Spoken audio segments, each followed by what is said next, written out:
Y'all, I can't thank you enough for the incredible response to my last video. We've been reading through all your comments, and let me just say you've inspired me right back. So many of you shared your own stories, your goals, and your challenges, and I've got to tell you, it means the world to me. Today, I'm diving into your most asked questions about how we build our tiny home, and from finding land to dealing with costs and the different legalities. If you're dreaming of building your own tiny home or just curious about how we made it work, stick around. Before we dive into the details, let me tell you, there were plenty of lessons learned along the way, some the hard way. But if you're dreaming of a tiny home, you're going to want to hear this. So I'm just out here sitting, me and the dogs, enjoying the sun. It finally warmed up a little bit. We had quite a cold spell here in northern Alabama, and even had a little snow. And it's still a little bit on the ground, but it's starting to melt. I was sitting here looking at my wife's little strawberry bed. There's still a little snow there, but the strawberry plants seem to do okay. We got a lot of them last year, so I'm looking forward to them again this spring. When it comes to building a tiny home, every decision matters. From the land you choose to the materials you use. Let's start with the very foundation, where to put your home. One of the biggest questions I got was, how did we find the land? A lot of folks said that finding affordable land that allows tiny homes or shed conversions is the hardest part. And you're not wrong. In our case, we were very lucky. We already owned the land. It was family property, so we didn't have to go through the process of buying it. We were very blessed. My in-laws, who have done a lot to help us through the years, and I can tell you, you won't find better people. They gifted us this acre and a half. And to put the icing on the cake, it already had a septic tank and a water meter from where there used to be a mobile home here on this property. And that gave us a huge head start for which I'm truly grateful and feel extremely blessed. Listen though, just because we didn't have to buy this property ourselves does not mean that you should feel discouraged or think for 1 minute that you can't do this. I mean, even if you're starting from scratch, I want to give you some tips to encourage you. First, you have to look for rural areas or smaller towns where land tends to be more affordable. Second, check all your zoning regulations. Not all areas are tiny home friendly, so you'll want to make sure you can legally live in a tiny home or shed conversion on the property. And third, don't be afraid to get creative. One of the commenters mentioned their son was offering them a land to live on, and that's a great example of thinking outside the box. If you have family or friends with extra land, it might be worth asking about. But finding land is just the start. Let's talk about what happens next, because there's a lot more to tiny home living than just picking a spot. If you think finding land is tricky, wait until you hear about the legal side of things. But don't worry, I'll share what worked for us and some tips to make it easier for you. A lot of your questions were about legalities. Questions like, do you need permits? And was there a minimum square footage requirement? Do you have to install your own well and septic system? And let's break this down. For us, the legal side wasn't too complicated, but it definitely required some research. We're in a very rural area of Alabama where building codes and zoning laws are way more lenient than they are most places. But you do, however, need a permit for a septic system here, and I would imagine in most places that you would. But there again, we were blessed because there used to be a mobile home set up here, and there was already a septic tank on the property. That saved us quite a bit of money. I haven't priced it lately, but I know it used to cost over $5,000 to have a septic tank installed. And I'm sure that has gone up since then because, let's face it, everything's went up. As for water, we just use our county water here. But I have plans to one day get away from that. Hint, hint. Watch out for my future videos because I'm planning on bringing you along with me as I go through some projects to make our tiny home a little more self-sufficient. I love the idea of doing small, like budget-friendly projects that make a difference without costing thousands of dollars. By the way, I'd love to show y'all since we're walking right by here, I'd love to show you our blackberry plants. Of course, it's the middle of winter, so they're not beautiful right now, but these are triple crown thornless blackberries.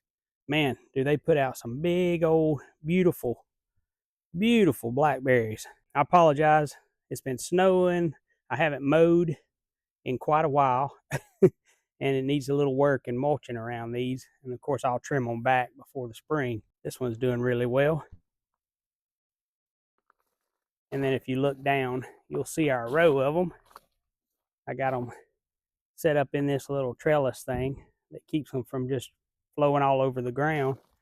And then right behind them here is our blueberry patch. And I think I want to say I said last time I had 12 in my last video, but I actually have 18. Unfortunately, we might lose some of the 18. This year we had the cicadas were hatched out. I don't know if you know anything about cicadas, but they hatch out every 13 years. And when they do, they lay eggs on plants like these blueberry bushes. And I'll see if I can find some of the damage. They actually saw and burrow little slots in the stems and lay their eggs in them. And now the eggs don't hurt the plant. What hurts the plant is them burrowing into the stem. You see where we lost the end of a stem here. The stem will die sometimes when they burrow into them. Then, of course, those eggs will hatch out into the larva and they'll drop to the ground. They'll go down in the ground, and then 13 years later, they'll emerge as cicadas, and the process starts all over again. A lot of people asked about building restrictions, like can you even build a tiny home in your area? So let's break that down. Usually, when you run into these square footage restrictions, it's due to either homeowner associations or subdivision type deed restrictions. That's why I suggest finding land that is out in the country, not in the city limits, and preferably not part of or near a subdivision. Zoning and codes can feel like a lot to handle, but here's the good news: with a little patience and research, you can make it work. Let me give you an example of what I found locally. I looked for some property near my area just to see what I could find, and I came across a half-acre lot on a paved county road with utilities running nearby. It's a decent little community, and it's priced at $15,000. Now that's a little steep around these parts for a half acre, at least in my mind. But what caught my eye was because the listing actually said perfect for RV, mobile home, or tiny home. So land like this does exist. It might take a little hunting to find it, and I plan on making a video all about finding affordable alternative housing options, especially for retirement. So let me know in the comments if that's something you'd like to see. Now here's a question I get a lot. Where do you live while you're building a tiny home? Let me tell you how we made it work and some options that might work for you too. For us, we stayed in a mobile home on my in-laws' land just across the street from our property here. A little backstory: we lived in Alaska for 4 years, and when we came home to Alabama, this is where I confess one of the many financial mistakes I've made in my life. When we moved home, I had been putting some money into my 401k with my employer while I was out there, and I had about maybe $12,000 saved in my account. Well, when you leave a job like that, you usually want to roll that money over into an IRA account. The other option they gave me was to cash it out. Guess which one I did? Yep, I made the numbskull decision to cash it out and take the 10% penalty hit and the tax hit and all those hits, and I ended up with something like $9,000. Now, at least I didn't blow it all. I took $8,500 of it and bought a used mobile home, and we put it on my in-laws' property right across the road from here. My wife's grandmother had lived in a mobile home there before she passed, so there was already a septic tank and a power pole. So the bad news was that we were back to $0 retirement savings again. The good news, we didn't have any rent to pay, which helped us a lot when it came to us working on building our home here. And living across the street made it easy, logistically speaking, because I'd come home in the evenings and work on the tiny home on weekends, and little by little, we would get it ready. Now, if you can't live on site, here are some options. I think you might consider these. Look for an affordable rental nearby.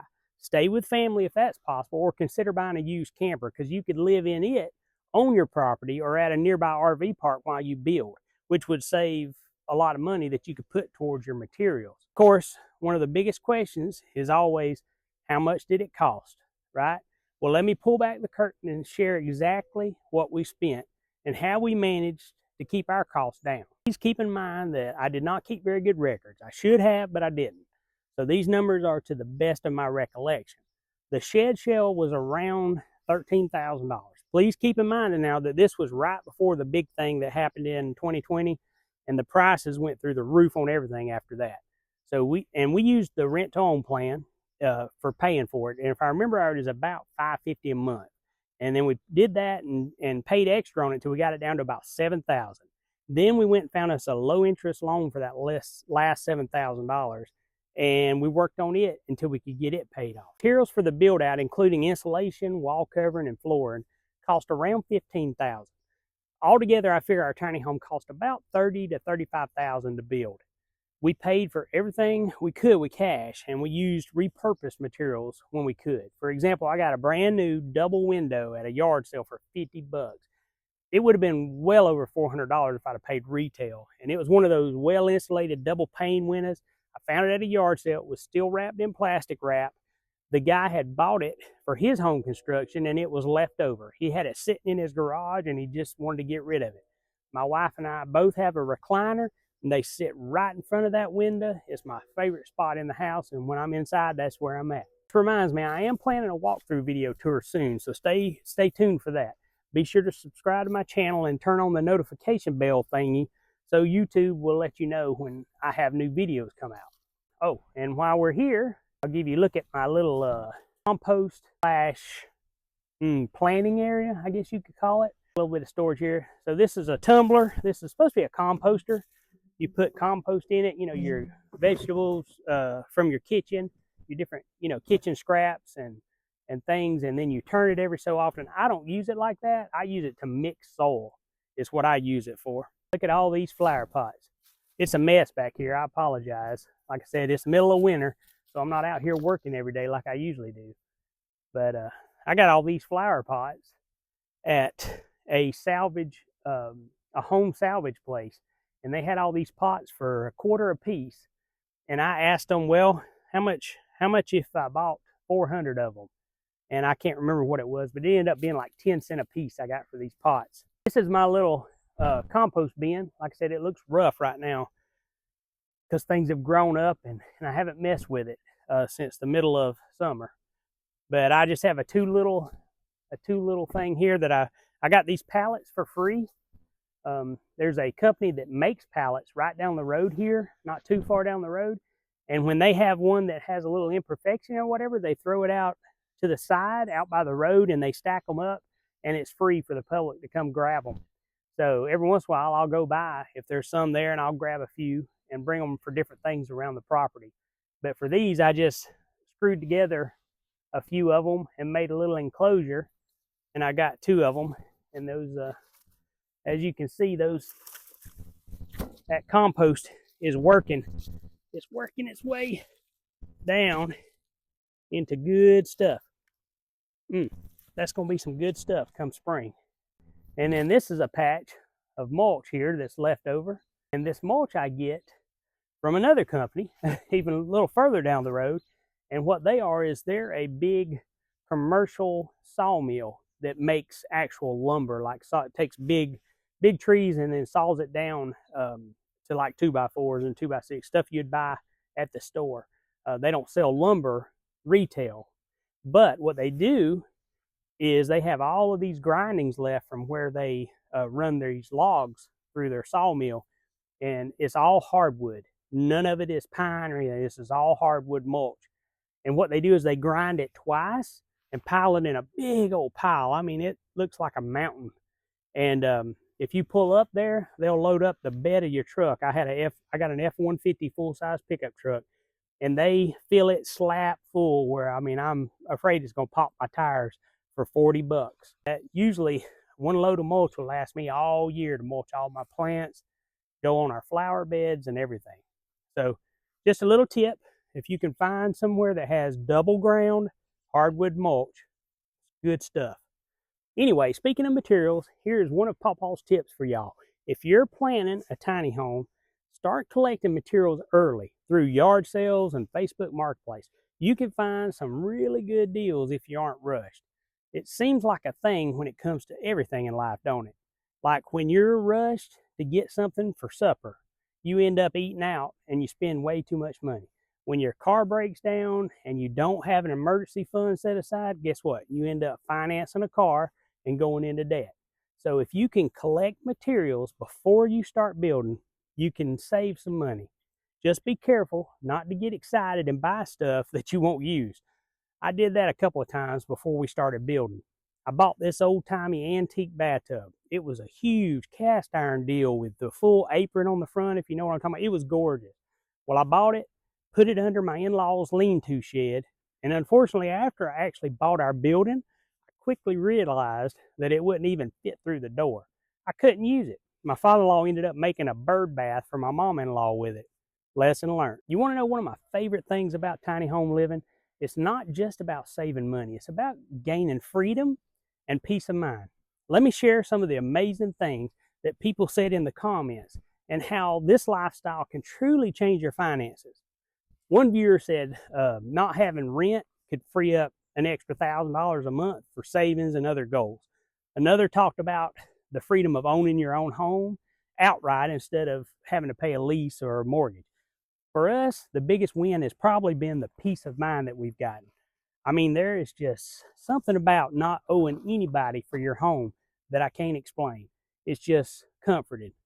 One thing my father-in-law always told me is think of your land and house as your home, not an asset. That way you'll make decisions about it from your heart and not from your finances. He has had his property and house paid for over 30 years and he has never borrowed against it. If he can't afford something in cash or borrow a personal loan from the bank, he don't buy it. I'm going to follow that same rule. I'm never going to risk my home by putting it up as collateral. If you have any more questions that I didn't cover, be sure to leave a comment and ask me. I appreciate y'all, every one of you. And please remember, a rich life isn't about how you spend your money. It's about how you spend your time. See you guys.